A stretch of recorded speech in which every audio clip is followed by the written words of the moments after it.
Hi guys, and welcome to another video. Now firstly I do want to apologise, I know this is very late. I did say in the preview to the Coventry game that it might be a good few days before I can get around to making a video on it. So I won't do a full in-depth review as I usually do, because I know it's probably been beaten to death by now with other Sunderland YouTubers, but I will give you my thoughts on it. And trigger warning for those fans who seem to think that you can't say anything negative about the club as long as they're top of the league. I'm probably going to say a handful of negative things, but there are going to be some positives, so you might want to stick around for that. But yeah, if we have a look at that game, I will discuss it in just a second. But also there has been a few updates from injuries and suspensions and all that kind of stuff. So I'll be discussing the sort of the health of our squad, which is rapidly depleting, particularly for the next game against Millwall after the international break. It's a huge concern for me, the lack of depth that we're going to have. But yeah, so we'll get into the game against Coventry. So that first half. The opening 10 minutes, I will say, I was actually quite disappointed. Yes, I know that we scored a couple of blinders, and on the whole, it was an excellent half. It was a very successful half. But the opening sort of 5-10 minutes, it was very similar to what I've said for the last sort of 4 or maybe even 5 reviews of games. You know, win, lose or draw, I'll always be honest, as I say.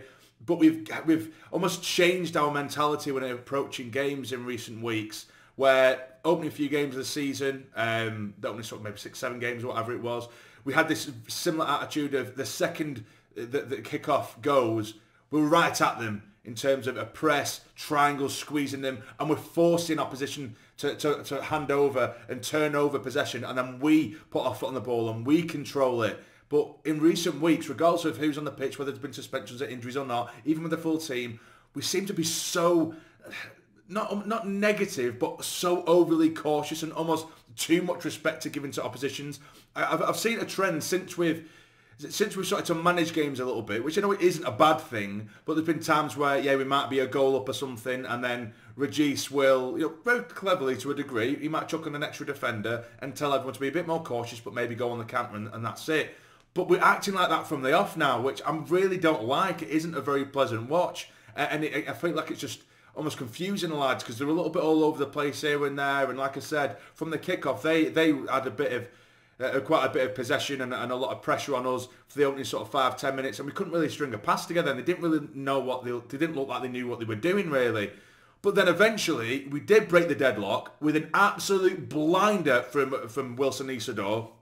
Got the ball on the left hand side, ping the ball in. It's from such a strange angle, the way he's flipped it backwards over the keeper and into the far corner, top corner, and it's an absolute blinder. And that seems to pick the lads up and give us the confidence that we usually have in terms of the quick passing, moving forward, getting on the ball, maybe not utterly dominating possession, but when we do get in it, we're looking after it a lot better, as opposed to just so happily turning over possession and then just waiting for huge and more sort of glaring and obvious opportunities to counter, if that makes sense. And I think that's where we have been lacking a little bit, rather than just getting on the ball, controlling it, and we were. And then when the second come, it was just as good as the first. A goal from Dennis Sirkin. Again, I know you probably heard it. Well, you definitely would have seen it by now anyway.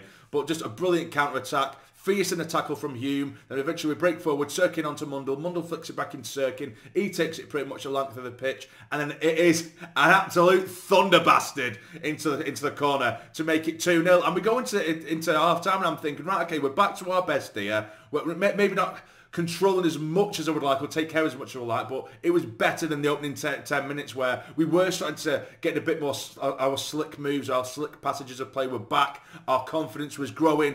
But then we come out in the second half and we did the absolute unforgivable. And I've said it, even last season I was saying it, we bent over. We looked totally different. We looked, again, it was even more cautious than the opening 10 minutes of the first half.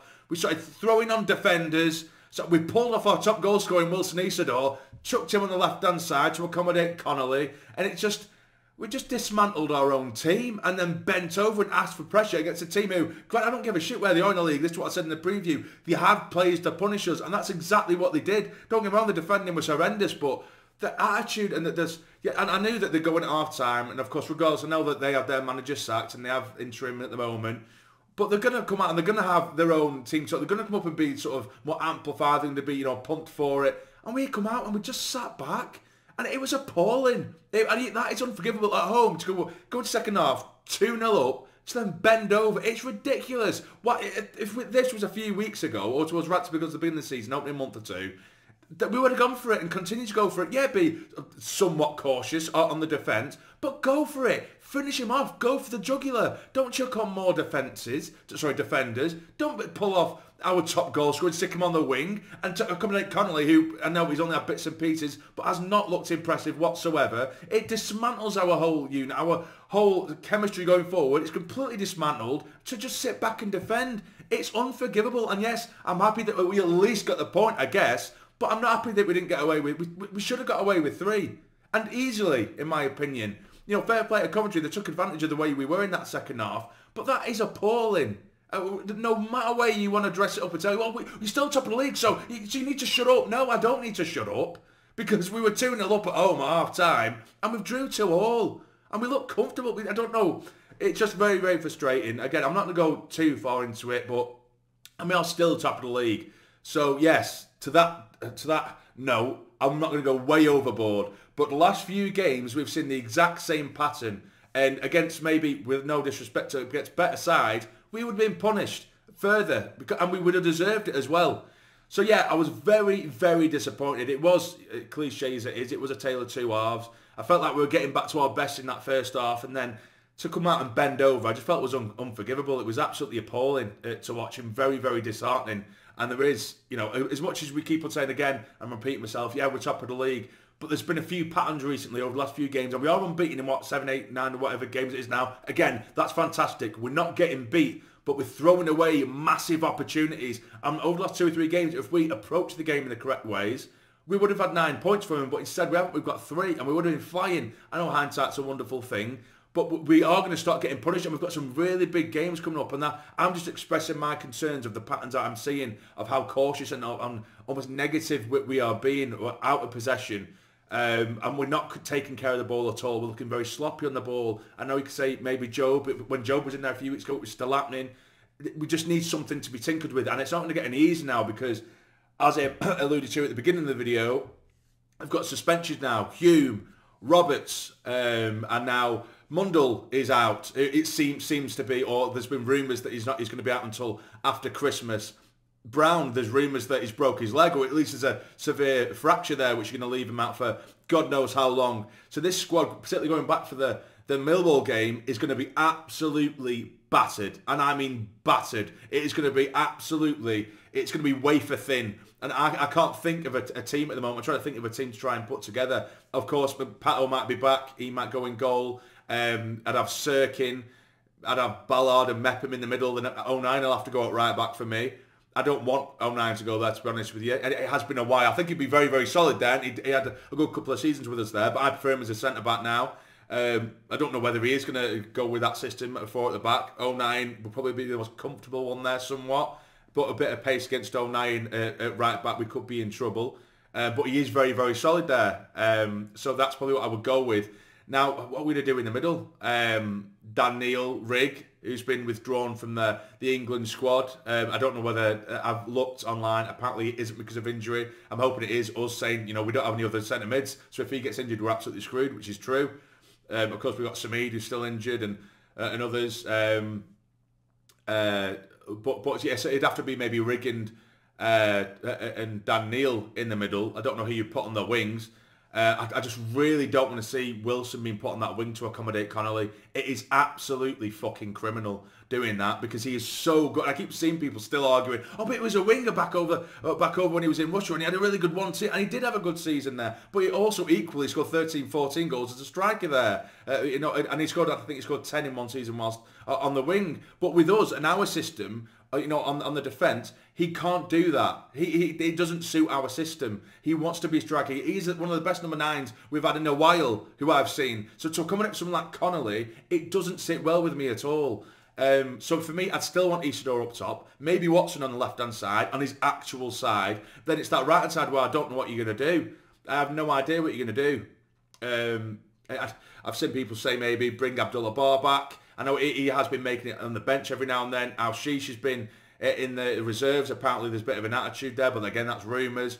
But he's not even making the bench. I don't want to see Abdullah Bar personally, but we're running out of options. I've seen some people make a sort of 4-4-2 with Mayenda and Isidore up top and Rig on the right-hand side and moving midfielders around in the middle. That could be a thing, but I don't know whether 4-4-2 is in the catalogue of systems that Rodgers likes to play. I don't know. That could be something. If we could somehow find a system with Isidore and Mayenda up top, that could be quite exciting. It'd be interesting, but it'd be a very new system and with players who aren't entirely familiar with each other as much, if that makes sense. And that system as well. But I don't know. It's a bit of a mess at the minute. But yeah, but that's pretty much all the news at the moment. But we're going to see a real change in the squad against Millwall. And again, and I can only repeat this, I just hope to God that Isidore is not on that left wing. I hope to God, because I was livid when he was pulled on that wing in the second half against Coventry. I've never seen us just so blatantly bend over in my life. Well, I have. That's an exaggeration. But it was a very blatant case of bending over and asking for it. And Coventry give it us. But yeah, so it's weird because it makes it sound like I'm being so bleak and we're top of the league. But I'm just bringing up genuine concerns. And again, we're coming up against some really strong opposition. And we need to sort it out. Of course, it's going to be hard, regardless against Millwall because of suspensions, injuries, and what have you. But just in general, we need to improve our performances if we want to remain in the top 2 or the top 6 even.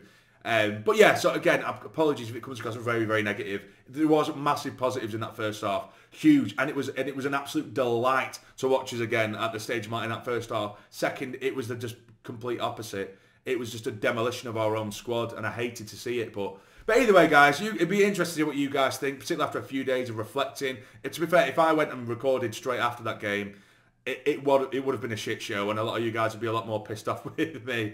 I know some of you don't like it when I'm saying anything negative, but it's the way it is. But there we go. Let me know what you think. What do you think? What team would you go with against Millwall? Pardon me. What team would you go with against Millwall? It'd be interesting to see. I've been seeing so many makeshift sides on Twitter and Instagram and stuff, and it's interesting to see, but who would you go with? Let us know in the comments down below. But if you've enjoyed, hit the like button for me. We're still top of the league. Let's keep smiling. Keep hitting the like button. Subscribe if you're new. There's so many of you guys that are watching regularly and aren't subscribed, so please do. It means the world. But for now, take care and stay jammy.